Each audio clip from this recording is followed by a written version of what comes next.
नमस्कार, आप देख रहे हैं जस्ट इंडिया। मैं हूं आपके साथ काजल ठाकुर। खबरों की शुरुआत करेंगे उससे पहले हेडलाइंस के प्रायोजक हैं आरोग्य मास्क लगाएं, कोरोना से सुरक्षित रहें। Holy Heart super speciality and trauma centre, Delhi bypass चौक, Rohtak. Oscar super speciality hospital and trauma centre, रंश किया showroom in Rohtak and Bahadurgarh. Showroom पर आइए, टेस्ट ड्राइव ले और गाड़ी बुक कराइए।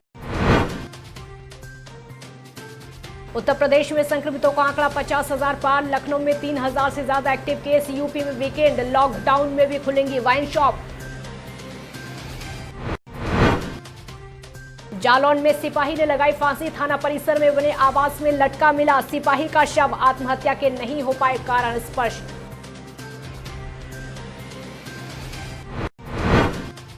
आगरा में ट्रेनों के माध्यम से मादक पदार्थों की होती थी तस्करी। आरपीएफ और जीआरपी ने 3 तस्करों को किया गिरफ्तार। तस्करों में एक नाबालिग लड़की भी शामिल। और आगरा में जिस्म फरोशी की सबसे बड़ी सरगना गिरफ्तार। 48 घंटे के लिए पुलिस रिमांड पर रोशनी नागवानी। रोशनी का कई राज्यों में फैला है जिस्म फरोशी का धंधा। इस वक्त की बड़ी खबर कोरोना को लेकर आपको बता दें, माधो टांडा कोरोना का कहर पहुंच चुका है। कोरोना का जो डर है वो पहुंच चुका है। स्वास्थ्य विभाग की टीम ने 27 सैंपल यहां पर लिए। 3 लोगों में कोरोना की पुष्टि हुई। तहसील कलीनगर में ये कोरोना पॉजिटिव रहते हैं। बड़ी खबर आपको बता दें, 3 कोरोना के मामले पीलीभीत में निकलकर सामने आए हैं। उत्तर प्रदेश में कोरोना संक्रमण लगातार तेजी से बढ़ता जा रहा है। एक दिन में 2,529 नए मामले सामने आए। एक दिन में सर्वाधिक नए केस आने का ये रिकॉर्ड है।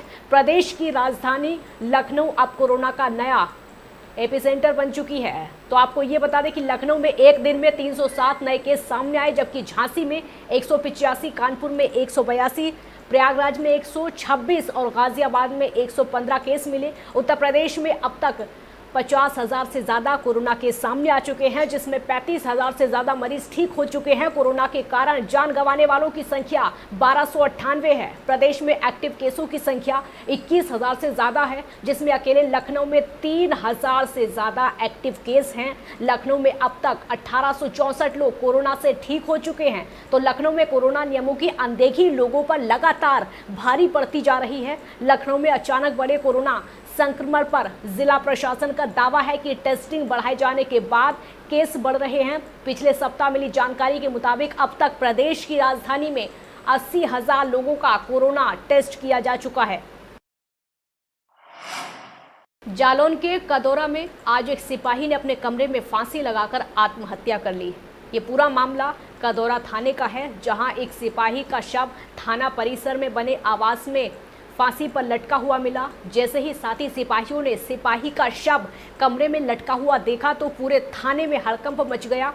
आनन फानन में पुलिस के उच्च अधिकारियों को मामले की सूचना दी गई और वही सिपाही की मौत पर संशय बना हुआ है। पुलिस अधिकारी मौके पर पहुंचे, पूरे मामले की गहनता से जांच की गई और शव को पोस्टमार्टम के लिए भेजा गया। रमेश चंद्र यादव है सिपाही, ये 93 में भर्ती हुए थे।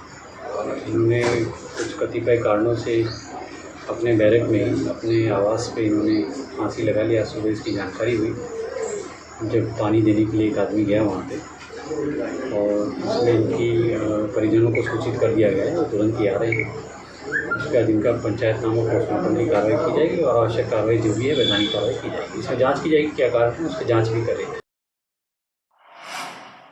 आगरा में जिस्म फरोशी की सबसे बड़ी सरगना रोशनी नागवानी 48 घंटे के लिए पुलिस रिमांड पर है। आपको बता दें कि 8 जुलाई को पुलिस ने रोशनी नागवानी को उसके साथी राहुल मिश्र को गिरफ्तार करके जेल भेज दिया था। रोशनी का कई राज्यों में जिस्म फरोशी का धंधा फैला हुआ है। अब देखना होगा कि पुलिस रिमांड के बाद क्या खुलासा हो सकता है।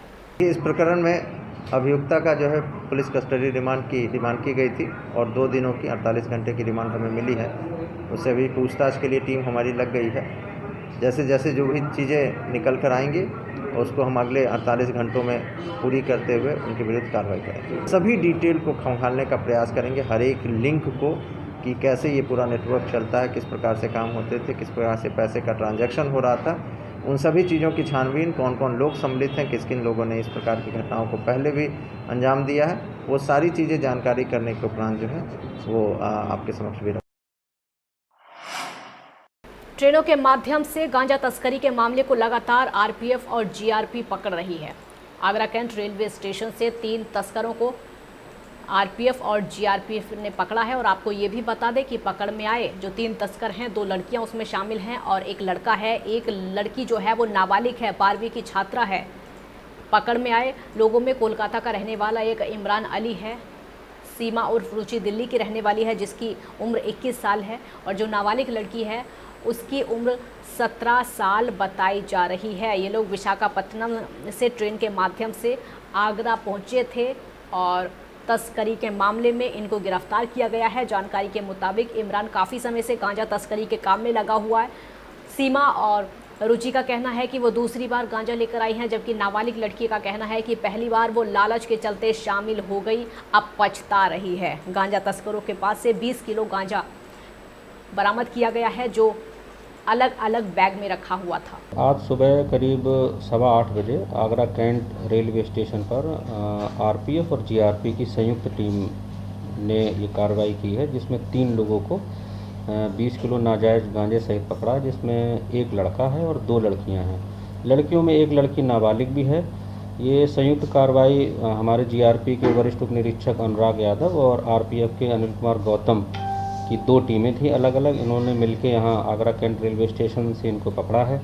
ये 20 किलो करीब गांजा है, इसकी लगभग कीमत 2 लाख रुपए है और ये लोग विशाखापट्टनम एक्सप्रेस से इसको लेकर आए थे और आगरा से बाई रोड इनका दिल्ली ले जाने का प्लान था, तभी हम लोगों ने इनको पकड़ा।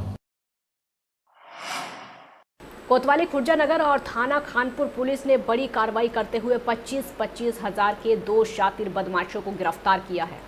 बुलंदशहर पुलिस का कहना है कि दोनों बहुत शातिर किस्म के अपराधी हैं और अलग अलग थानों में इन अपराधियों पर कई मुकदमे दर्ज हैं।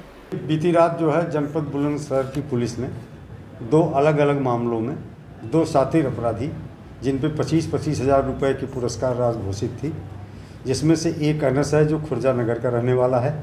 यह 30 जुलाई 2019 से वांछित चल रहा था। गैंगस्टर एक्ट का मुकदमा इसके ऊपर था और लगातार इसकी गिरफ्तारी के लिए प्रयास किए जा रहे थे। अंतरजनपदीय स्तर का शातिर अपराधी है, लुटेरा है। इसको गिरफ्तार करने में सफलता मिली है। दूसरी सफलता थाना खानपुर क्षेत्र में मिली है, जहां लगभग 2 वर्षों से भी अधिक समय से गैंगस्टर एक्ट में वांछित अमरवीर, जो अंतर प्रांतीय स्तर का अपराधी है, दिल्ली और उत्तर प्रदेश के अलग अलग थानों में दर्जनों मुकदमे इसके खिलाफ दर्ज हैं। बुलंदशहर में कोतवाली शिकारपुर में रिश्वत की रकम को लेकर थाने में दारोगा और लोगों के बीच में खूब तू-तू मैं हुई। आपको बता दें कि दारोगा मारपीट के एक मुकदमे की जांच कर रहा था, जिस पर आरोपी पक्ष ने रिश्वत लेने का आरोप लगाया है। लोगों का कहना है कि आरोपियों को जेल नहीं भेजने की एवज में रिश्वत के 35,000 रुपये ले लिए थे, जबकि दारोगा ने पूरा जो सौदा किया था वो 50,000 रुपये में किया था। बाकी 15,000 रुपये नहीं मिलने पर तू मैं हुई थी। अब थाने में दारोगा से कहा सुनी का जो ये वीडियो है खूब इस समय सोशल मीडिया पर वायरल हो रहा है। एसएसपी ने कहा कि पुलिस ने आरोपियों पर कार्रवाई की तो इस तरीके का आरोप लगाया गया है। फिलहाल ये जांच सीओ क्राइम को सौंप दी गई है। बैठ के शराब पी रहे थे। जब रखवाली करने वाले मंजूर ने मना किया तो इन्होंने वहाँ पे उसकी काफ़ी पिटाई की। वो भाग के अपने घर चला गया तो ये अपराधी उसके घर गए, घर में घुस करके वहाँ उसके साथ मारपीट किया। 22 को सुबह इन्हें गिरफ्तार किया गया। 3 लोगों को गिरफ्तार करके जेल भेजा गया। प्रथम दृष्टया पुलिस ने जो भी कार्य किया है बिल्कुल उचित है और किया जाना चाहिए था। बाद में कतिपय सोशल मीडिया के लोगों ने उससे संपर्क किया रास्ते में थाने के पास और उसके मुंह से कुछ उगलवाया है कि दरोगा जी पैसा मांग रहे थे, न देने पे जो है उसके द्वारा जेल भेजा जा रहा है। तो इस प्रकरण की जांच हमने जैसे ही वीडियो मुझे मिला है मैंने सीओ क्राइम को सौंप दी है। जांच करके देखेंगे कि इसका क्या एंगल है, लेकिन फिलहाल पुलिस ने जो कार्रवाई की है बिल्कुल न्यायोचित की है, विधिसम्मत। मेरठ जोन के एडीजी राजीव सबरवाल ने खुर्जा देहात और गुलावटी थाने का औचक निरीक्षण करके टॉप 10 लेवल के अपराधी और उनके साथियों की जानकारी ली। इसके अलावा एडीजी ने अपने निरीक्षण में जो खामियां पाई संबंधित अधिकारियों को उन खामियों को सुधारने के लिए निर्देश दिए। एडीजी राजीव सवरवाल ने थाने में एक एक चीज़ का बारीकी से निरीक्षण किया। थाने की बिल्डिंग, थाने परिसर में स्थित आवासीय बिल्डिंग, CCTNS का रखरखाव, टॉप 10 थाने के अपराधियों और उनके साथियों से जुड़ी अन्य अपराध से जुड़ी बारीकियों का भी निरीक्षण किया गया। इस समय मैंने अभी तक थाना गुलावटी का और यहाँ पे थाना खुर्जा देहात का आकस्मिक निरीक्षण किया। यहाँ पे जो हमारे टॉप 10 अपराधी हैं, जो हमारी आज की डेट में प्रायोरिटी है, तो हर थाना स्तर पे बनाया गया और जनपद के स्तर पे बनाया गया। तो जनपद स्तर की समीक्षा तो अभी मैं पुलिस लाइन में मीटिंग है सारे गैजेटेड ऑफिसर की, उनके साथ करूँगा। लेकिन यहाँ पर जो इनकी लिस्ट बनाई है उसमें जो हमारे सब इंस्पेक्टर्स हैं, जो उनके हल्के के ऐसे अपराधी जो टॉप 10 की सूची में शामिल हैं थाने की, उनकी जानकारी कितनी है, कितना उनके साथियों के बारे में जानकारी, इस सब की समीक्षा की गई। इसके अतिरिक्त जो CCTNS यहाँ पर चल रहा है उसके अंदर जिस तरह से डेटा फीड हो रहा है और उसको कैसे ये लोग मेंटेन कर रहे हैं, इसकी भी समीक्षा की गई। बुलंदशहर में महिला जिला अस्पताल की नर्स से शराबी मंचले को सरेआम छेड़खानी करना महंगा पड़ गया। छेड़छाड़ करने वाले शराबी मंचले की सरेआम जमकर पिटाई की गई। आपको बता दें कि नर्स अपने भाई के साथ ड्यूटी खत्म करके अस्पताल से घर लौट रही थी। उसी दौरान जब मंचले ने छेड़छाड़ की तो नर्स के भाई और दूसरे लोगों ने शराबी की जमकर धुनाई कर दी। उसके बाद पुलिस को सौंप दिया। इस दौरान जो राहगीर वहां पर मौजूद थे उन्होंने भी शराबी की पिटाई की और ये मारपीट का जो वीडियो है इस समय सोशल मीडिया पर खूब वायरल हो रहा है। बुलंदशहर सिटी कोतवाली के शिकारपुर बाईपास इलाके का ये वीडियो बताया जा रहा है। पीलीभीत के थाना बिलसंडा क्षेत्र बमरोली गांव में एक भाई अपनी बहन को तीज के त्योहार पर उसके ससुराल से विदा कराने आया था। तभी तेज गति से आ रहे डंपर ने बाइक सवार को रौंद दिया और बाइक सवार की मौके पर ही मौत हो गई। वहीं बाइक सवार दूसरा युवक गंभीर रूप से घायल हो गया, जिसको इलाज के लिए अस्पताल रेफर कर दिया गया। सूचना मिलते ही पुलिस मौके पर पहुंची और शव को पोस्टमार्टम के लिए भेजा। आपको ये भी बता दें कि कोयले से भरे डंपर को पुलिस ने अपने कब्जे में फिलहाल ले लिया है और मामले की जांच में जुटी है। कह के घर से आया कि हम महुआ ताल पे जा रहे हैं। महुआ ताल से आया तो तुरंत रोड पे ट्रक आया, डंपर आ गया, उसने दबा दिया उसको। कोरोना महामारी से लड़ने के लिए आरोग्य मास्क लाया है आपके लिए सबसे आधुनिक मास्क। इसके साथ ही आपको मिलेगी आधुनिक PPE किट, वो भी बहुत ही सस्ते रेट पर। contact@arogyamask.com पर जाएं और हमसे संपर्क करें या फिर www.arogyamask.com से जुड़ें। इसके साथ ही आप हमें कॉल कर सकते हैं। हमारा पता है Anand international, plot number 181, sector 25, Panipat, Haryana. Holy Heart Super Speciality and Trauma Center. Modern healthcare facilities include cardiology and cardiothoracic surgeries, joint replacements, post-injury and trauma surgeries, orthopedic, laparoscopic and bariatric surgery, pulmonology, general medicine, gynecology, radiology, gastroenterology, nephrology. For more details, please contact Delhi Bypass Chowk, Vininagar, Rohtak. Our helpline 93067222176.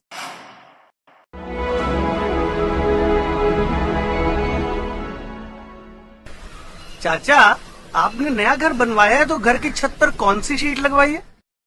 बेटा, मैंने अपने घर की छत पर Asian sheet लगवाई है क्योंकि वो कभी न मिटने वाले ओरिजिनल निशान की चादरें हैं। साथ में ISI का चिन्ह, 5 साल की वारंटी के साथ साथ पैसों का सही मूल्य देने वाली वही इकलौती शीट्स हैं।